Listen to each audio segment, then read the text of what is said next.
ఇప్పుడు జరుగుతున్నటువంటి కులగణనలో ఫస్ట్ ఫేజ్లో దాదాపు 1 సంవత్సరం పాటు హౌస్ హోల్డ్ సర్వే జరుగుతుంది. ఇండ్లెన్నునే లెక్క పెడతారు.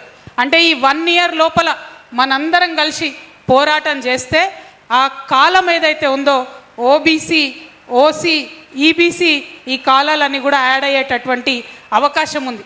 ఈ 11 నెలల సమయం మనం పోరాటం చేయకుండా టైంపాస్ చేస్తే మళ్ళా 10 ఏళ్లకు సెన్సస్ జరుగుతుంది. ఇప్పట్లో జరగదు.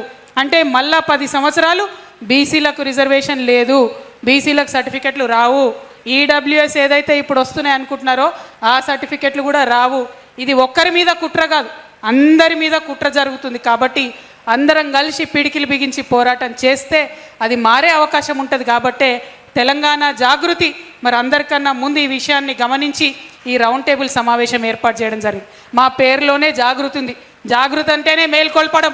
కాబట్టి ఇవాళ నేను చేతులు జోడించి శిరస్సు వంచి తెలంగాణ యావత్ సమాజాన్ని కోరుతా ఉన్నాను. జనగణనలో జరుగుతున్నటువంటి కుట్రను దయచేసి గమనించండి.